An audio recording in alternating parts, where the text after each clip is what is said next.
No, you gotta go back now and say, why was the NFL still supporting all this, even with all the mess in the media?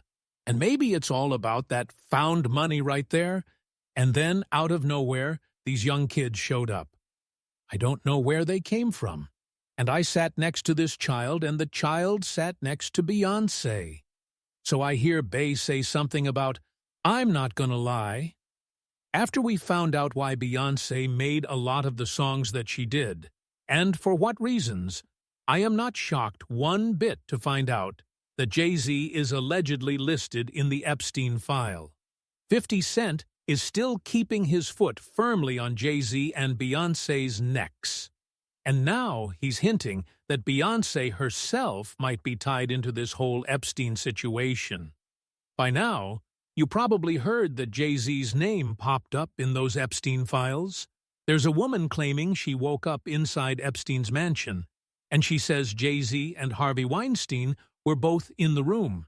And as soon as that information started going around, 50 jumped on social media talking about how he wants to put together a whole documentary on Jay-Z and Epstein.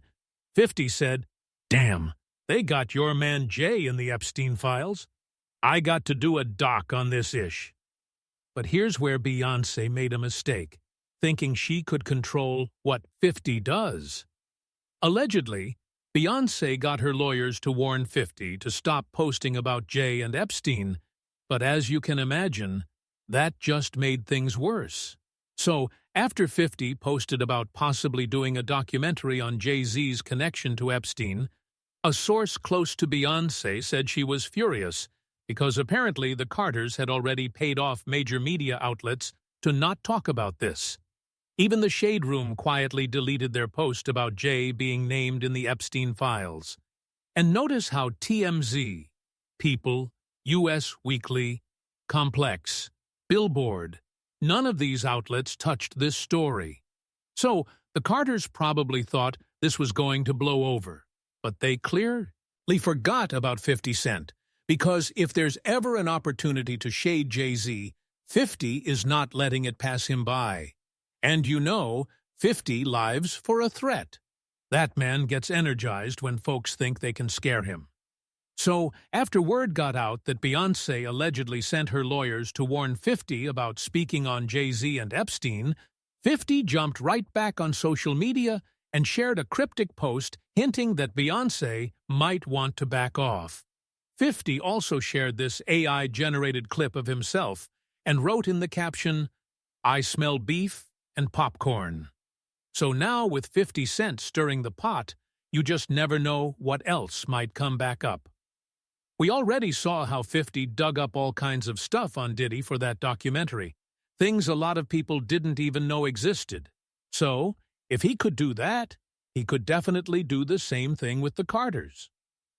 Now, the real question is, can Beyoncé actually stop 50 from making a documentary about Jay-Z? Well, the internet doesn't think so.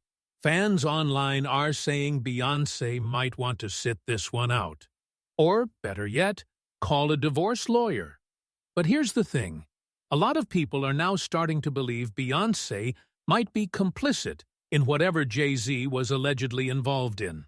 And because of that, the divorce is highly unlikely. Because, if we're being honest, Jay and Beyoncé probably got dirt on each other, and it's safer for both of them to stay married. And let's not forget that Beyoncé has had her own separate allegations floating around for years. Everything from claims that she sabotages other female artists to much darker rumors about black magic and so-called sacrifices. One of the most disturbing allegations came from former NFL player Larry Johnson, who claimed he once attended a weird party with Jay-Z and Beyoncé that left him deeply disturbed. According to Johnson, this was back in the early 2000s at a late-night rap party the Carters were hosting in Colorado. He says there were people there who didn't look like adults at all, and that Beyoncé allegedly made a comment that made him extremely uncomfortable.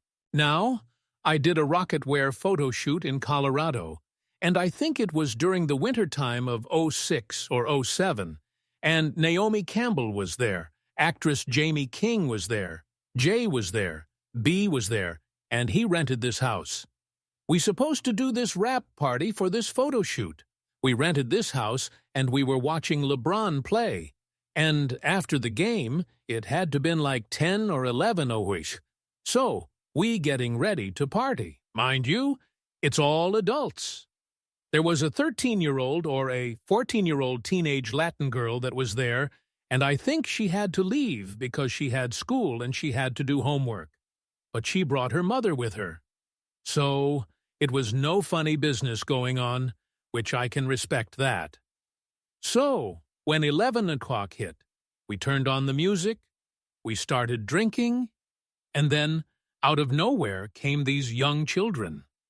I don't know where they came from for a rap party at 11 o'clock at night, drinking loud music, and us dancing wild. Like, I don't know where these kids came from.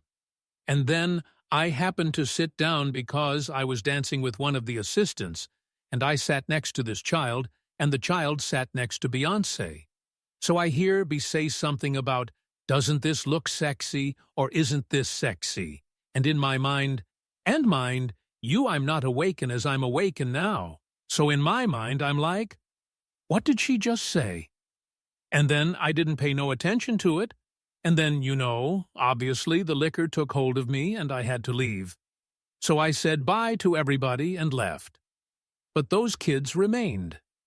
I don't know if those kids were from the photo shoot themselves, but the fact that these kids came around adults during drinking hours or partying hours was already alarming to me. And then there are also all those rumors about Beyoncé being involved in some dark practices like witchcraft and rituals. These claims aren't just coming from random folks on the internet. They're coming from people who worked with Beyoncé for years. Back in 2018, Beyoncé's former drummer, Kimberly Thompson, came forward accusing her of practicing what she described as extreme witchcraft. And it didn't stop at accusations. Kimberly even went as far as filing for a restraining order against Beyoncé. This has been going on since 2006, and it's just been getting worse and worse and worse. And for a very long time, I put this person on a pedestal. I loved them. I'd send emails, publicly, happy birthday and all this stuff.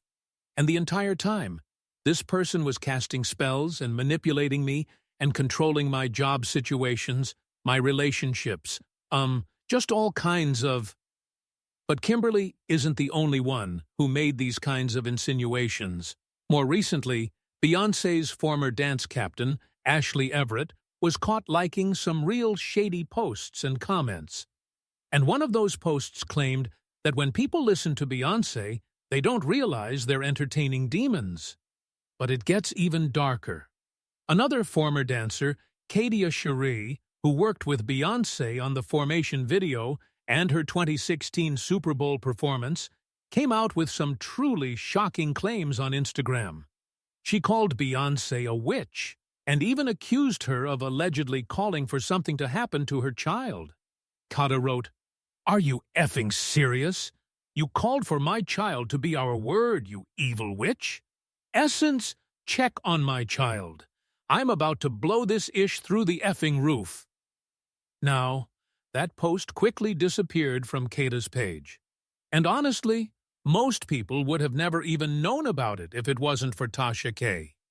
Tasha came through with the receipts and shared screenshots of Kata's post on X, and then also broke it down on her YouTube channel. Beyoncé is being accused again of doing black magic. Now, here's what I'm going to say. Everybody ain't lying. I spent probably a week doing research on all the people that they were connected with, and all of them are connected to some sort of black magic, some sort of witchcraft. This is an ex-dancer of hers, and now we remember the ex-drummer that came out, and we call her crazy, too. We got the interview of the drummer. Y'all remember her? And she was saying that Beyoncé was using witchcraft and all that stuff. And it always comes out around the time where she getting ready to cipher for a new album. I know Beyoncé's a witch. I saw the Lemonade visuals. I saw it. I said, this is dark. Now, let me be clear. These are all just allegations. Nobody's saying this is a proven fact. However, when you keep hearing the same types of stories about the same person from different people, that's when people start wondering, when does coincidence stop being a coincidence and start looking like a pattern? Because 1, rumor, you can brush off. 2, maybe. But when similar claims keep popping up from people who are actually on the inside, that's when the public starts paying attention and asking real questions. And then there's this whole other angle people don't like to talk about. The idea that Jay-Z and Beyoncé might not actually be the ones running things. Because let's be real, no matter how rich or famous these entertainers are, there are people behind the scenes with even more money and more power calling the shots. Remember when Kanye claimed that Beyoncé and Jay-Z are just controlled puppets? And he hinted how most of these celebs are being blackmailed by something they did in their past. You get what I'm saying? They could control Shaq. They could control Charles Barkley. They could control LeBron James. They can control Jay-Z and Beyoncé. Not all you, man. But they can't control me. Out in Hollywood, a lot of people come up missing. Feels like it might be a lot of that in order to control, traumatize. They want to monetize and traumatize. So between the Epstein allegations, the media silence, Beyoncé's alleged legal threats against 50 Cent, and all these past allegations coming back, the Carter empire is starting to show some real cracks. And now the big question is whether they can actually recover from this or if it's already too late, because once the public starts forming opinions, it's hard to put that toothpaste back in the tube. But let me hear what you think. Do you believe 50 Cent is bluffing about doing a documentary on Jay-Z and Epstein? Or do you think he actually has enough to expose something major? And what about Beyoncé? Do you think she's innocent in all this? Someone who was manipulated when she was too young to know better? Or is she a willing participant at this point? Drop your thoughts in the comments and stay tuned for this next video.